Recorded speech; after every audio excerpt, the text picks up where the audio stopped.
तो आज की इस वीडियो में मैं आपको सीए फाउंडेशन जो कि बिजनेस लॉ है इसमें उसका सेल्स ऑफ गुड एक्ट उसमें आपको जो कंडीशन एंड वारंटी वाली यूनिट है और रिवाइज करने वाला हूं जितना भी हो सके, क्योंकि इसे पार्ट में भी हम कर लेंगे, कोई दिक्कत नहीं है। जितने शॉर्ट बने और जितना इफेक्टिवली आप इस वीडियो को यूटिलाइज कर सको।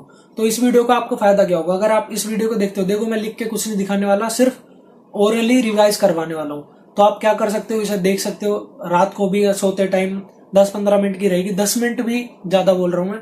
तो ये वीडियो रहने वाली है और इससे आपका ऊपर से सारा रिवाइज हो जाएगा, एक तरीके से पूरा जो रिकैप हो जाएगा जो भी आपने पहले पढ़ा होगा।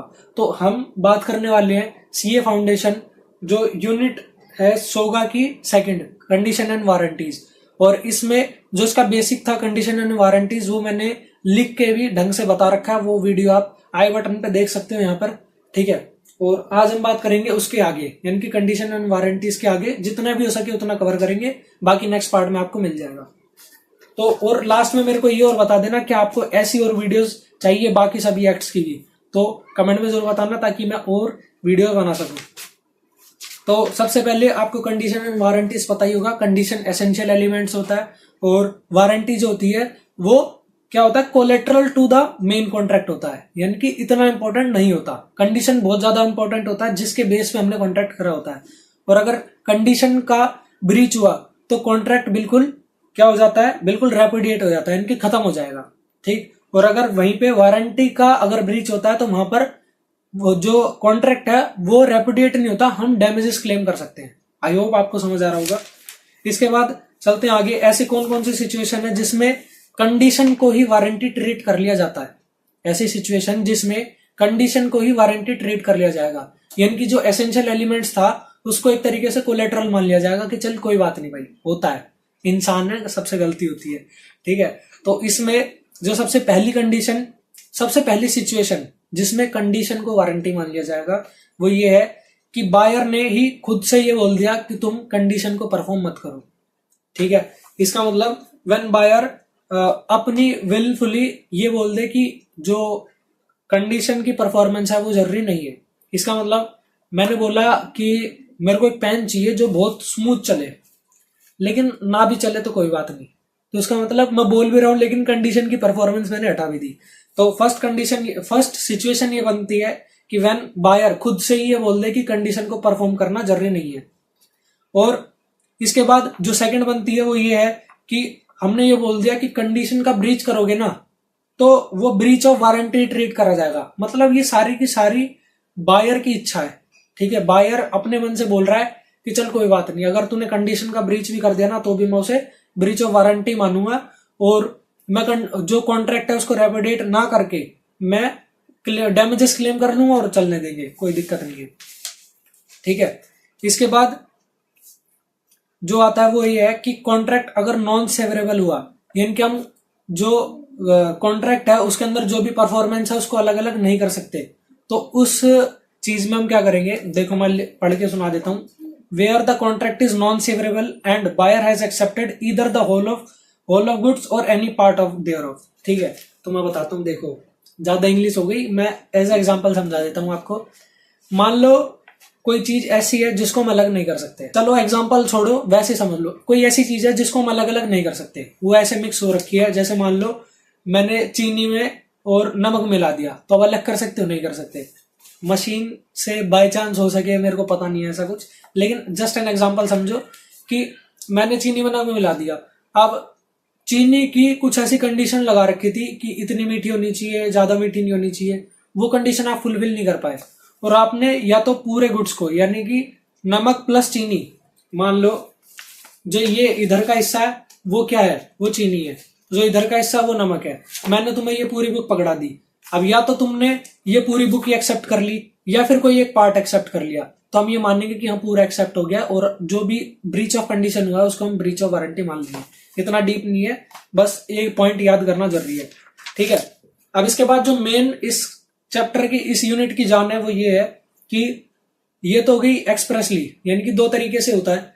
हम कंडीशन को एक्सप्रेसली अपने कॉन्ट्रैक्ट में लिख सकते हैं कि हाँ भाई मेरी ये कंडीशन है, मेरे को ऐसा ऐसा चाहिए। जैसे मैं गया कार की शॉप पे, भाई मेरे को ट्रेवल के लिए कार चाहिए, तो एक्सप्रेसली मैंने कॉन्ट्रैक्ट में बोल दिया लेकिन कुछ चीज इम्प्लाइडली भी होती है। इम्प्लाइडली मतलब बाय डिफॉल्ट वो हर एक कॉन्ट्रैक्ट ऑफ सेल में प्रेजेंट होंगी। तो वो ऐसी कौन कौन सी कंडीशंस है, कौन कौन सी वारंटीज है जो बाय डिफॉल्ट हर एक कॉन्ट्रैक्ट में प्रेजेंट होती है, वो देखते हैं। तो सबसे पहली होती है कंडीशन एज टू टाइटल। मैं ट्राई करूंगा कि मोस्टली आपको मॉड्यूल की लैंग्वेज पर रखो ताकि आप वही चीज रिटेन कर पाओ और वही चीज लिख पाओ। तो condition as to title simple भाषा में कि जो मेरे को सामान बेच रहा है वो उस सामान का ओनर है, ठीक है।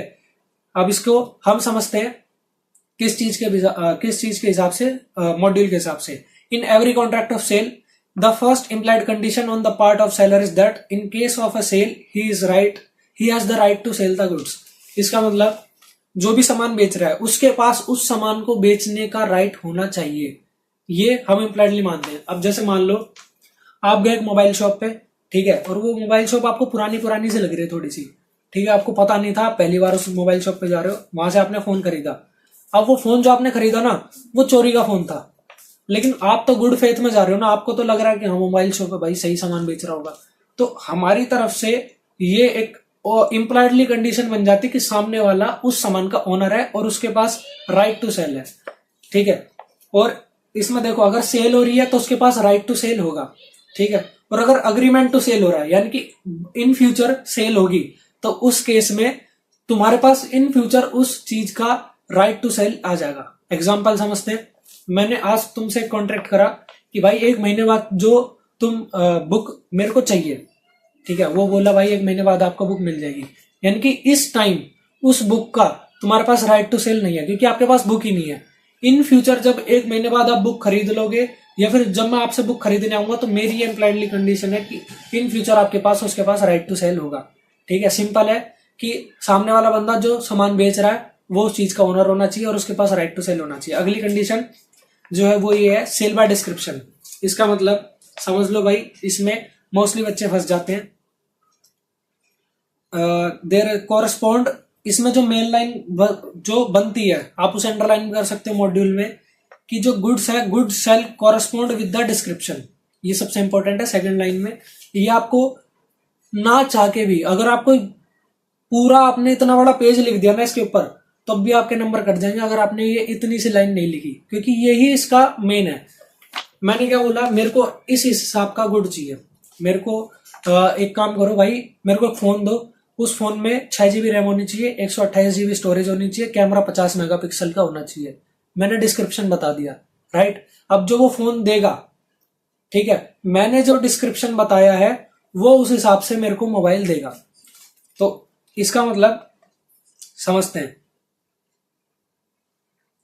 हमने कॉन्ट्रैक्ट करा एक ऐसे मोबाइल लेने के लिए, जैसे आप हो और मैं हूं, हमने कॉन्ट्रैक्ट कर रखा आपस में कि जो फोन होगा वो 6 GB रैम का होगा, 128 GB इंटरनल स्टोरेज और उसका 50 मेगापिक्सल कैमरा है। तो आप मेरे को कोई ऐसा फोन नहीं दे सकते लावा का जिसमें 1 GB रैम हो, 5 GB स्टोरेज हो और 2 मेगापिक्सल का कैमरा हो, ठीक है। समझ गए बात को। डिस्क्रिप्शन में यही है कि goods shall correspond with the description, यानी कि जो भी डिस्क्रिप्शन रखा गया था गुड्स वैसा ही होना चाहिए, उसके जैसा कोरस्पॉन्ड करना चाहिए, ठीक है। तो इसमें यही था मेन। इसके बाद आगे चलते हैं sale by sample. Sale by sample मतलब आप किसी दुकान पे गए, वो आपको सैंपल दिखा रहा है। मोबाइल का एग्जांपल लेते हैं, आपने देखा होगा जो भी स्टोर होते हैं मोबाइल स्टोर, उसमें सैंपल में रखे होते हैं फोन, आप चला के देखो, उसमें सारी चीज चेक करो, फोटो वोटो लो, ठीक है, फुल फिल्टर विल्टर मार के फोटो ले लो, कोई दिक्कत नहीं है। तो इसमें सेल बाय सैंपल में क्या होता है, सैंपल लगा रखे हमने, मान लो हम कोई OnePlus का फोन लेने जा रहे हैं, OnePlus 10R, ठीक। अब हमने फोन सैंपल में देखा, भाई बहुत बढ़िया चल रहा है, इसका तो 108 मेगापिक्सल का कैमरा है, 256 GB की स्टोरेज है और 8 GB की रैम है और 4 GB और एक्सपेंडेबल है। तो ऐसे ऐसे करके हमने उस फोन में चेक कर लिया सैंपल में।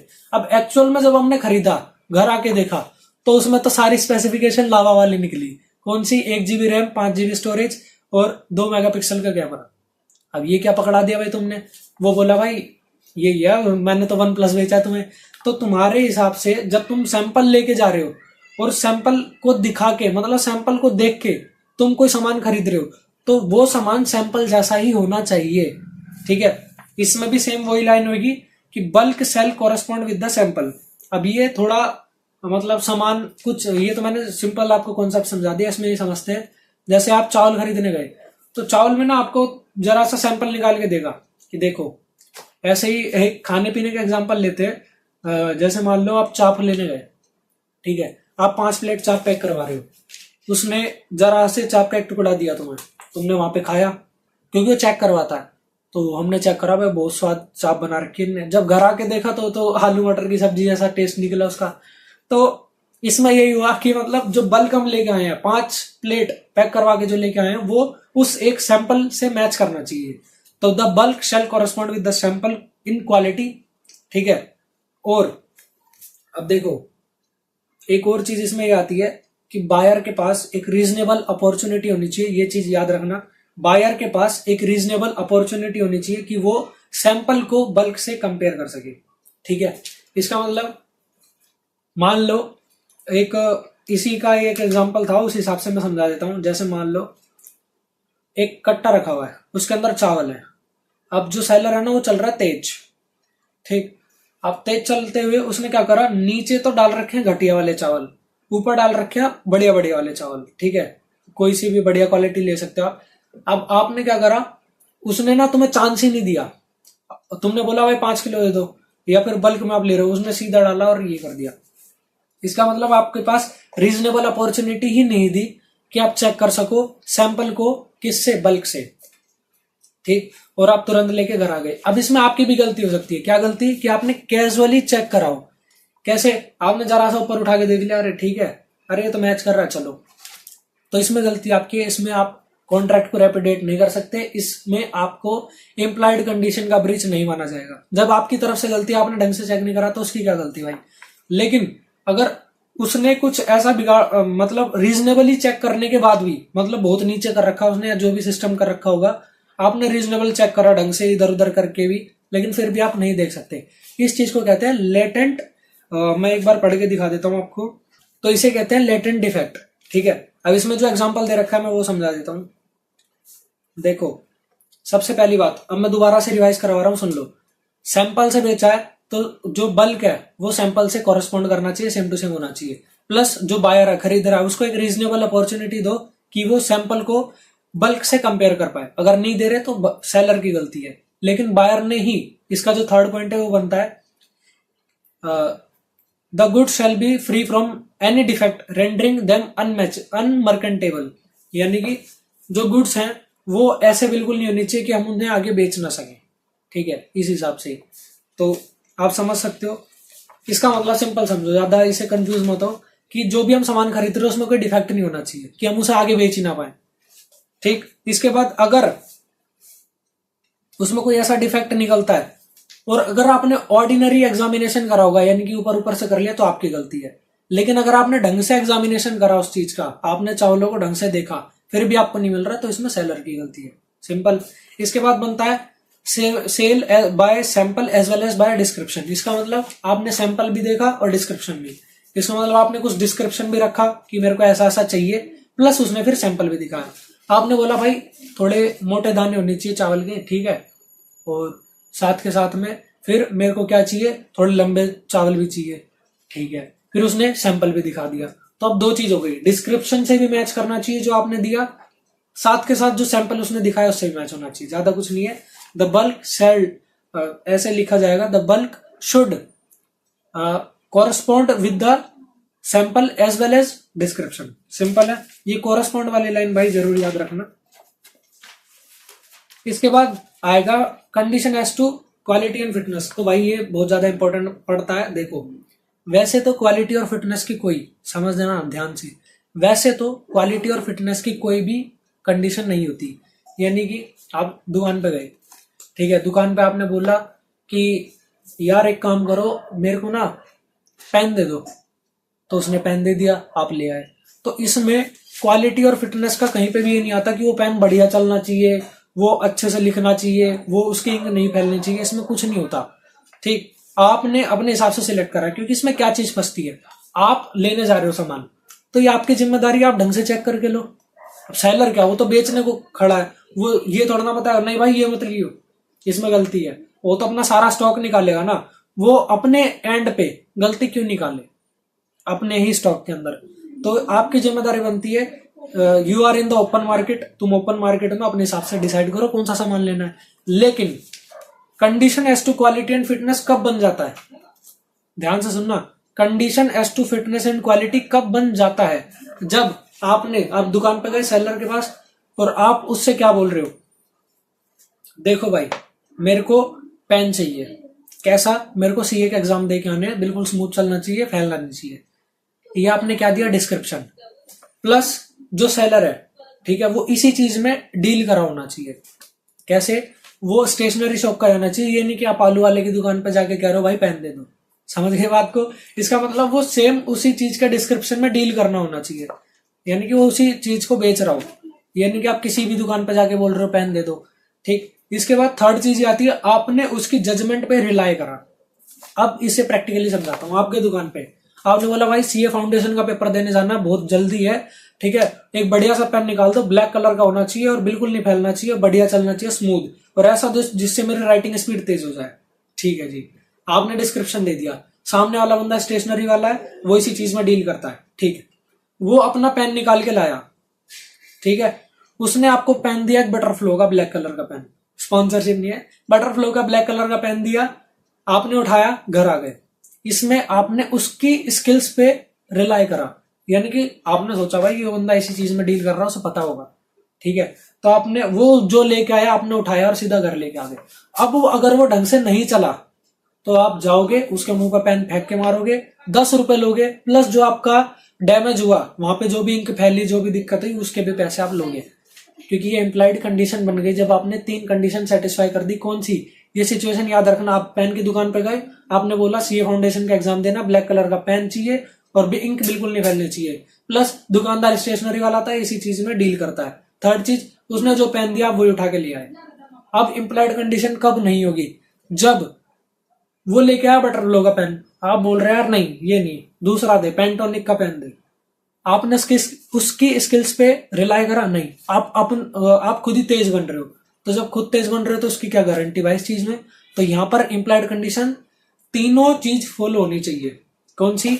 डिस्क्रिप्शन दिया हो, जो सेलर है वो उसी चीज में डील करता हो, और साथ के साथ आपने उसकी जजमेंट की स्किल्स पे रिलाई करा हो। ये 3 चीज बहुत इंपॉर्टेंट है। तो अभी के लिए इतना ही, क्योंकि वीडियो ज्यादा लंबी रखेंगे नहीं, ऐसे ही धीरे धीरे ऐसी सारी जितनी भी यूनिट्स हो पाएंगे वो कवर करेंगे, रिवाइज करेंगे। आप इसको रात में रिवाइज कर सकते हो ऑडियो के लिए। और आपको कैसी लगी वीडियो जरूर बताना भाई, बहुत मेहनत लगती है इस चीज में, क्योंकि मेरी खुद इंटर की पढ़ाई है, साथ में साइड में आपके लिए टाइम निकाल रहा हूं। तो प्लीज अप्रिशिएट करो, सपोर्ट करो, शेयर करो इस वीडियो को अपने दोस्तों में, ठीक है, और लाइक करके थोड़ा सा और मोटिवेशन बढ़ाओ, और कमेंट्स में आपकी जो भी दिक्कत हो जरूर बताना। चैनल को जरूर सब्सक्राइब कर देना। मिलते हैं आपसे नेक्स्ट वीडियो में। Thank you, peace out.